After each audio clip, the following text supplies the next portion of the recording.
Hello everyone, welcome to the Munjal sir classes. आज हम discuss करने जा रहे हैं एक्सरसाइज 1.1 का, जो आपकी चैप्टर 1 है, relation and function. Question number first को डिस्कस कर रहे हैं। तो क्वेश्चन नंबर फर्स्ट के अंदर देखो किस तरीके से आपसे कहता है, हमें चेक करना है कि जो गिवन है फर्स्ट पार्ट, उसमें हमें सारे चेक करना है कि जो गिवन पार्ट्स हमारे पास है वो रिफ्लेक्सिव है या सिमेट्रिक है या ट्रांजिटिव है।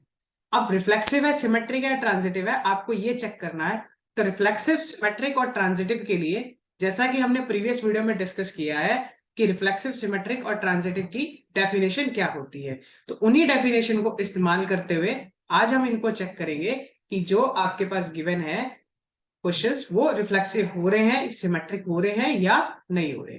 तो चलते हैं अपने टॉपिक की तरफ। तो देखो, सबसे पहला क्वेश्चन आपसे ये कहता है कि हमें चेक करना है कि जो आपके पास रिलेशन दे रखा है 3x माइनस वाई, क्या ये रिफ्लेक्सिव है कि नहीं है। अगर ध्यान से देखो, 3x minus y is equal to 0, y is equal to कितना आ जाएगा 3x। अब मैंने आपको रिफ्लेक्सिव की डेफिनेशन बताई थी कि a कॉमा ए बिलोंग करना चाहिए r से। अब आप ध्यान से देखो, a कॉमा ए r से बिलोंग करना चाहिए, इसका मतलब ये हो गया कि आपके पास, अगर मान के चलते हैं x कॉमा एक्स या कुछ भी ले लेते हैं a कॉमा ए, क्या बिलोंग करेगा r से? नहीं करेगा। कोई नंबर क्या अपने के 3 टाइम्स हो सकता है फॉर एवरी नंबर्स? नहीं हो सकता ना। 1 के लिए तो 1 के लिए भी नहीं होगा, किसी भी नंबर के लिए ट्रू नहीं होगा। मुझे प्रूफ करना है, अगर मान लो सपोज करो a कॉमा ए इसमें बिलोंग करता है r से, तो ये आना चाहिए a इज इक्वल टू 3 है। क्या ये पॉसिबल है? नहीं पॉसिबल है। तो रिफ्लेक्सिव तो ये नहीं होगा। सिमेट्रिक की चेक कर लेते हैं। देखो, सिमेट्रिसिटी में मैंने आपको बताया था कि अगर a कॉमा बी बिलोंग करता है r से, तो b कॉमा ए भी r से बिलोंग करना चाहिए। तो अब यहाँ पे ध्यान से देखो, अगर y 3x है तो ये जरूरी थोड़ी है x is equal to 3y होगा।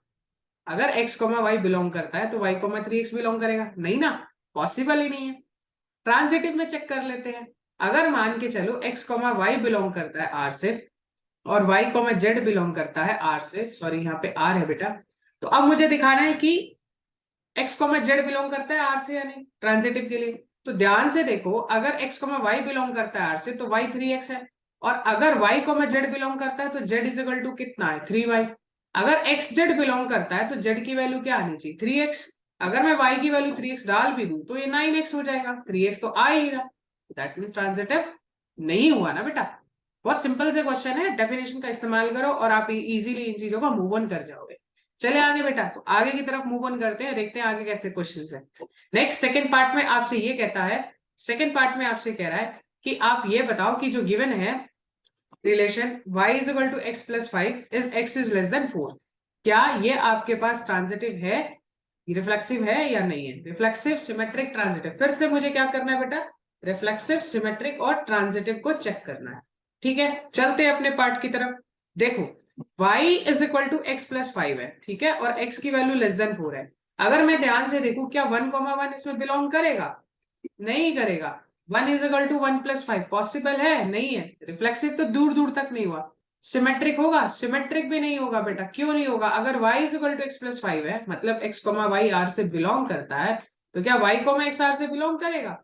नहीं करेगा। क्यों नहीं करेगा? अगर करेगा, सपोज करो कर लेता है y कॉमा एक्स, तो इसका मतलब x is equal to y plus 5 आना चाहिए। क्या पॉसिबल है? अगर ये चीज, कोई नंबर दूसरे का 5 ज्यादा है तो पहले वाला नंबर भी दूसरे से 5 ज्यादा होगा? ऐसा पॉसिबल नहीं है, तो ये नहीं करेगा। सिमेट्रिक भी नहीं हुआ, सिमेट्रिक भी नहीं होगा, रिफ्लेक्सिव भी नहीं होगा। ट्रांजिटिविटी चेक कर लेते हैं। अगर मान लो x कॉमा वाई बिलोंग करता है इसके अंदर, r के अंदर, मान लो x कॉमा वाई बिलोंग करता है r के अंदर, तो y is equal to x plus 5। और मान लेते हैं y कॉमा जेड भी बिलोंग करता है r के अंदर, तो z इज इक्वल टू कितना आ जाएगा हमारे पास, आ जाएगा y प्लस 5। मुझे दिखाना है x कॉमा जेड आर में बिलोंग करता है या नहीं करता है, ये मुझे चेक करना है। तो अगर ध्यान से देखो, z की वैल्यू कितनी आएगी, यहां से y प्लस 5 आई है, और अगर मैं y की वैल्यू डाल भी दूं तो ये x प्लस 5 प्लस 5, तो ये x प्लस 10 आ रहा है, जबकि आना क्या चाहिए था x प्लस 5। तो ट्रांजिटिव भी नहीं हुआ। It's an very easy question. हम सिर्फ डेफिनेशन का इस्तेमाल कर रहे हैं और उसी से मूव ऑन करते जा रहे हैं। चलते हैं आगे फोर्थ पार्ट की तरफ, सॉरी थर्ड पार्ट की तरफ। कह रहे हैं y is divisible by x। अगर y डिविजिबल बाय x है, मतलब x y को डिवाइड करता है, तो a कॉमा ए बिलोंग करेगा r से? नहीं करेगा बेटा, डज नॉट बिलोंग। क्यों? आप किसके ऊपर चल रहे हो, इसके ऊपर। अगर मैं मान लो 4 4 को डिवाइड करता है, यस करता है, 5 5 को डिवाइड करता है, यस, हाँ सॉरी, ये हो जाएगा, ये रिफ्लेक्सिव हो जाएगा। क्यों हो जाएगा? एवरी नंबर इटसेल्फ को तो डिवाइड करता ही है ना। अगर मानते हैं क्या x कॉमा x बिलोंग करता है r से, यस करता है, करता ही है ना, x डिविजिबल बाय x 1 आता है हर एक में, तो रिफ्लेक्सिव तो हो जाएगा ये रिफ्लेक्सिव हो जाएगा। सिमेट्रिक होगा? सिमेट्रिक नहीं होगा। जैसे अगर 2 4 को डिवाइड करता है, 2 आता है आंसर, तो क्या 4 2 को डिवाइड करता है? नहीं करता, 0.5 आएगा, पॉइंट में आएगा, जो कि सेट में जा भी नहीं रहा, तो सिमेट्रिक तो नहीं होगा। ट्रांजिटिव को चेक कर लेते हैं। ऐसे क्वेश्चन में जब सिमेट्रिक नहीं होता तो ट्रांजिटिव भी नहीं होता। कैसे? फॉर एन एग्जाम्पल, अगर मान के चलो 6 डिविजिबल होता है 2 से, अगर मान लो 2 डिवाइड करता है किसको? 6 को। मान लेते हैं x y बिलोंग करता है किससे? R से, और y z बिलोंग करता है R से। तो ये जरूरी नहीं है ना। जैसे सपोज करो, एक छोटा सा और कोई एग्जांपल लेके देख लेते हैं। जैसे कुछ भी ले लेते हैं एग्जांपल, तो उससे भी हम इसको एग्जांपल से भी कर सकते हैं। जैसे मान के चलो कि अगर x y बिलोंग करता है, तो इसका मतलब y is divisible by x, मतलब y is divisible by x। y जो x जो है y को डिवाइड करेगा, और यहाँ पे जो z है वो y को डिवाइड करेगा। ठीक है जी। z सॉरी, y जो होगा, z जो होगा डिविजिबल बाय y होगा। अब मुझे प्रूफ करना है क्या, x z अगर r से बिलोंग करता है, इसका मतलब z डिविजिबल होगा किससे? x से। तो देखते हैं एक बार। और अगर यहाँ पे सपोज करो मैं कोई वैल्यू लेके चलूं, कोई एग्जांपल लेके चलते हैं, तो अगर मैं एग्जांपल को भी ध्यान से देखूं, जैसे सपोज करो 4 डिवाइड करता है किसको? 2 को। ठीक है। और कोई छोटा एग्जांपल लेके चलते हैं, जैसे मान लेते हैं, हाँ 2 डिवाइड करता है किसको? 4 को डिवाइड करता है। मान लो थोड़ा सा सेट को मैं बढ़ा देता हूं, है ना। 2 डिवाइड करता है किसको? 4 को डिवाइड करता है। कोई और दूसरा नंबर ले लेते हैं। और अगर मान लेते हैं, और 2 डिवाइड करता है किसको? 4 को, है ना। इसने लिखा ना y डिविजिबल बाय दिस। और कोई नंबर ले लेते हैं, 1 डिवाइड करता है किसको? 4 को, मान लेते हैं। ठीक है। 2 डिवाइड करता है 4 को, और 4 को डिवाइड करता है 1, 1 भी डिवाइड करता है। हमें ऐसा लेना होता है ना, x y और y z, मतलब y is divisible by 2, 4 is divisible by 2, और फिर से हमारे पास z इज डिविजिबल, हाँ यहाँ पे 8 ले लेते हैं। और 4 डिवाइड करता है किसको? 8 को। 4 डिवाइड करता है किसको? 8 को डिवाइड करता है। अब जब 2 डिवाइड करता है 4 को, 4 डिवाइड करता है 8 को, तो मेरे पास क्या आना चाहिए? क्या 2 डिवाइड करेगा किसको? 8 को। यस, 2 भी डिवाइड करेगा किसको? 8 को। तो यहां से मेरा ये ट्रांजिटिव हो जाएगा। मैं फिर से बता देता हूं बेटा, बहुत सारे तरीके हैं करने के। और एग्जांपल लेते हैं। देखो, अगर x y बिलोंग करता है r से, और y z बिलोंग करता है r से, तो इसका मतलब क्या हो गया? y डिविजिबल x है, तो मतलब x जो है y को डिवाइड करते हैं। मान लेते हैं कोई कांस्टेंट k आता है, यहाँ पे z divisible by y, z को डिवाइड करता है y, तो मान लेते हैं कोई k2 आता है, सपोज करते हैं, या k1 आता है। अब मुझे दिखाना है x z बिलोंग करता है r से कि नहीं करता, चेक करते हैं ये भी। तो इसका मतलब z डिविजिबल बाय होना चाहिए x से। तो मैं यहाँ से y की वैल्यू क्या डाल सकता हूँ? यहाँ पे मैं y की वैल्यू डाल लू ना, x k1 is equal to k2, तो z बाय x की वैल्यू क्या आ जाएगी? k1 k2। तो यस, ट्रू है। तो हमने क्या देखा, इस तरह का जो क्वेश्चन है वो रिफ्लेक्सिव तो हो गया। थर्ड पार्ट के बारे में बात करते हैं, सिमेट्रिक नहीं हुआ बट ट्रांजिटिव हो गया। ठीक है बेटा, चलते हैं आगे, मूव ऑन करते हैं फोर्थ पार्ट की तरफ। फोर्थ पार्ट कहता है कि x minus y is an integer. तो अगर a कॉमा ए बिलोंग लेके चलोगे r में, तो यस a माइनस ए की वैल्यू क्या होती है? 0। बिलोंग करता है z से, इंटीजर है, तो रिफ्लेक्सिव हो गया। सिमेट्रिक बात करते हैं। अगर x माइनस वाई इंटीजर है, तो ऑब्वियस सी बात है ना बेटा, y माइनस एक्स भी तो इंटीजर होगा, तो आपका सिमेट्रिक भी हो गया। ट्रांजिटिव को चेक करते हैं। ट्रांजिटिव में आप देखो, x माइनस वाई अगर इंटीजर है, z से बिलोंग करता है, ये z है बेटा, और y माइनस जेड भी आपका इंटीजर है, तो दोनों का अगर मैं सम करने जाऊं, तो x माइनस जेड ये भी तो इंटीजर होगा, तो ट्रांजिटिव भी हो गया। मैं फिर से बता रहा हूं कैसे किया।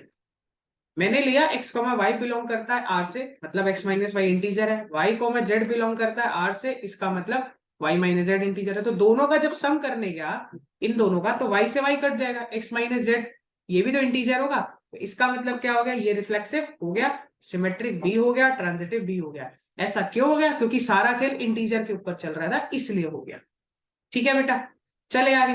नेक्स्ट देखो, फिफ्थ पार्ट की तरफ चलते हैं। अगर मैं फर्स्ट का फिफ्थ पार्ट देखूं ध्यान से, फर्स्ट के फिफ्थ पार्ट में क्या कहता है, x comma y such that x and y work at the same place. A comma a belong करता है आर से, करता है। अगर ए जहां कर रहा होगा तो दूसरा ए भी तो वही काम कर रहा होगा, तो रिफ्लेक्सिव तो हो गया। सिमेट्रिक देखते हैं, अगर ए कॉमा बी बिलोंग कर रहा है आर से, इसका मतलब x and y same work पे प्लेस कर रहे हैं, तो बी कॉमा ए भी तो बिलोंग करेगा, तो बी और ए भी तो सेम प्लेस पे वर्क करेंगे। ट्रांजिटिव चेक करते हैं, ट्रांजिटिव में अगर मान के चलो x comma y same place पे वर्क कर रहे हैं और y comma z same place पे कर रहे हैं, तो एक्स कॉमा जेड भी तो सेम कंपनी में सेम प्लेस पे वर्क कर रहे हैं, तो ये रिफ्लेक्सिव भी हो गया, सिमेट्रिक भी हो गया और ट्रांजिटिव भी हो गया। चलते हैं आगे बेटा। नेक्स्ट देखो किस तरीके से हमारे पास आ जाता है। नेक्स्ट आ जाता है हमारे पास, अगर हम ध्यान से देखें कहां पे हम, हाँ बी पार्ट में, x and y live in the same locality, तो ए सेम वही क्वेश्चन है, ये तो बिल्कुल एज इट इज वाला है। ए कॉमा ए बिलोंग करेगा, जहां पे ए जिस लोकेलिटी में रहता है ये दूसरा बंदा भी तो रहेगा। अच्छा ए कॉमा बी, ये भी बिलोंग सिमेट्रिक हो जाएगा। ए और बी अगर बिलोंग करता है आर में, जहां पे ए और बी सेम लोकेलिटी में है, तो बी कॉमा ए भी तो करेगा आर में, क्योंकि बी और ए भी सेम लोकेलिटी में आ जाएंगे। ट्रांजिटिव को चेक करते हैं, अगर ए कॉमा बी बिलोंग करता है आर से, मतलब ए और बी सेम लोकेलिटी में है, और बी कॉमा सी बिलोंग करता है आर से, इसका मतलब बी एंड सी भी सेम लोकेलिटी में है, तो ए और सी भी तो हो जाएंगे। ए और बी सेम जगह रहते हैं, बी और सी सेम लोकेलिटी रहते, तो ए और सी भी तो सेम जगह रहेंगे, तो ये भी हो जाएगा। तो फिर से रिफ्लेक्सिव, सिमेट्रिक और ट्रांजिटिव तीनों हो गया। चलते हैं थर्ड पार्ट की तरफ। अगर आपको वीडियो अच्छी लग रही है तो चैनल को लाइक करो, शेयर करो, सब्सक्राइब करो और कमेंट सेक्शन में जरूर बताओ कि आपको आज का टॉपिक कैसा लग रहा है। ठीक है बच्चे, चलते हैं आगे। नेक्स्ट देखो, बहुत इजी टॉपिक है, आपको रिफ्लेक्सिव, सिमेट्रिक और ट्रांजिटिव की डेफिनेशन क्लियर होनी चाहिए। अगर आपको रिफ्लेक्सिव, सिमेट्रिक और ट्रांजिटिव की डेफिनेशन क्लियर है तो ये सारे क्वेश्चनों में कोई बहुत बड़ी चीज नहीं है, बहुत इजी क्वेश्चन है। नेक्स्ट चलते हैं सी पार्ट में, x is exactly 7 centimetre taller then y, तो क्या a कॉमा ए बिलोंग करेगा इससे, r से? नहीं करेगा। कोई पर्सन अपने आप का 7 सेंटीमीटर टॉलर है, नहीं करेगा। अच्छा चलो a comma b, a comma b में अगर a टॉलर देन है b से 7 सेंटीमीटर, तो बी भी ए से टॉलर होगा 7 सेंटीमीटर से। अगर ए कॉमा बी बिलोंग करता है आर से, तो बी कॉमा ए बिलोंग करेगा, नहीं करेगा, तो रिफ्लेक्सिव भी नहीं हुआ, सिमेट्रिक भी नहीं हुआ। ट्रांजिटिव को चेक कर लेते हैं, देखो ट्रांजिटिव को इसको बहुत अच्छे से चेक करते हैं। कहते हैं x is actually 7 centimetre taller than y. मान लेते हैं एक्स कॉमा वाई बिलोंग करता है आर से, वाई कॉमा जेड भी बिलोंग करता है आर से। एक्स क्या है, 7 सेंटीमीटर ज्यादा है वाई से, इसका मतलब क्या हो जाएगा, एक्स ऑलरेडी 7 ज्यादा है, तो x is equal to y plus 7। यहां से क्या आ जाएगा, y is equal to z plus 7। पहला एलिमेंट दूसरे से 7 सेंटीमीटर ज्यादा है ना, तो ये आ जाएगा, ये ऑलरेडी ज्यादा है, बराबर करने के। अब अगर x को मैं z दिखाना है, तो x जो है 7 सेंटीमीटर ज्यादा होना चाहिए। मैं क्या करूं, यहां से किसी ना किसी की वैल्यू निकाल लेता हूं, मतलब x और y में रिलेशन निकाल लेता हूं। तो यहां से मैं किसी की भी वैल्यू को पुट कर दूं, अगर मैं ध्यान से देखूं, इसमें पुट कर दूं y की वैल्यू को, तो x इज इक्वल टू कितना आ जाएगा, z प्लस 7 प्लस 7, तो x इज इक्वल टू कितना आ गया, z प्लस 14 आ गया, जबकि आना क्या चाहिए था, 7 आना चाहिए, तो ट्रांजिटिव नहीं हुआ। तो हमने क्या देखा, ये वाला क्वेश्चन रिफ्लेक्सिव भी नहीं है, सिमेट्रिक भी नहीं है और ट्रांजिटिव भी नहीं है। नेक्स्ट चलते हैं, x is the wife of y। हाँ, क्या a कॉमा ए बिलोंग करेगा, नहीं। कोई क्या अपनी खुद की वाइफ हो सकता है, नहीं हो सकता। अच्छा a कॉमा बी बिलोंग करता है अगर r से, तो क्या b कॉमा ए बिलोंग करेगा, नहीं करेगा। क्यों नहीं करेगा, इसलिए नहीं करेगा, अगर x वाइफ है y की, तो क्या y वाइफ होगी x की, नहीं। ऐसे ही ट्रांजिटिव भी नहीं होगा, क्योंकि अगर x y की वाइफ है, x is a wife of y and y is a wife of z, कोई सेंस ही नहीं बना रहा। एक्स अगर वाइफ है वाई की और वाई वाइफ है वाई हस्बैंड होगा ना, वो थोड़ी होगा वाइफ, वाई को मैं जेड ही में एलिमेंट ही नहीं उठा पा रहा, कैसे बात बन सकती है, तो ट्रांजिटिव भी नहीं है ये। ठीक है जी, समझ में आ गई बात। तो आपने क्या देखा, ये सिर्फ रिफ्लेक्सिव भी नहीं है, ट्रांजिटिव भी नहीं है और सिमेट्रिक भी नहीं है। Next, x is a father of y, फिर से वही कहानी, ये ना ही रिफ्लेक्सिव होगा, ना ही सिमेट्रिक होगा, ना ही ट्रांजिटिव। क्यों, क्यों नहीं होगा, इसलिए नहीं होगा क्योंकि बेटा क्या कोई खुद का फादर हो सकता है, ए कॉमा ए बिलोंग कर सकता है आर से, नहीं। अच्छा ए कॉमा बी कर रहा है, अगर ए फादर है बी का, तो क्या बी ए का फादर होगा, नहीं, तो सिमेट्रिक भी नहीं होगा, ट्रांजिटिव भी इसी तरीके से नहीं।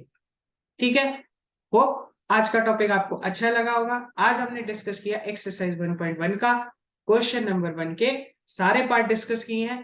पीछे पिछली मेरी 2 वीडियो में मैंने आपको रिफ्लेक्सिव, सिमेट्रिक और ट्रांजिटिव तीनों का, पहली वीडियो मैंने आपको इंट्रोडक्शन दिया था, सेकंड वीडियो मैंने आपको एग्जांपल कराया था, अगर आज की वीडियो में आपको क्लियर नहीं हुआ तो पीछे की वीडियो देखो, उसमें आप पहले देखो कि रिफ्लेक्सिव सिमेट्रिक ट्रांजिटिव होता क्या है। डिस्क्रिप्शन में मैं लिंक शेयर कर दूंगा बेटा कि इसका इंट्रोडक्शन क्या है, रिफ्लेक्सिव का मतलब क्या है, सिमेट्रिक का मतलब क्या है और ट्रांजिटिव का मतलब क्या है। ठीक है बेटा, मिलेंगे आगे नेक्स्ट क्लास में एक नेक्स्ट टॉपिक के साथ। क्वेश्चन नंबर 2 से आगे की तरफ प्रोसीड करेंगे। तब तक अपना ध्यान रखिए बेटा। Bye bye, take care.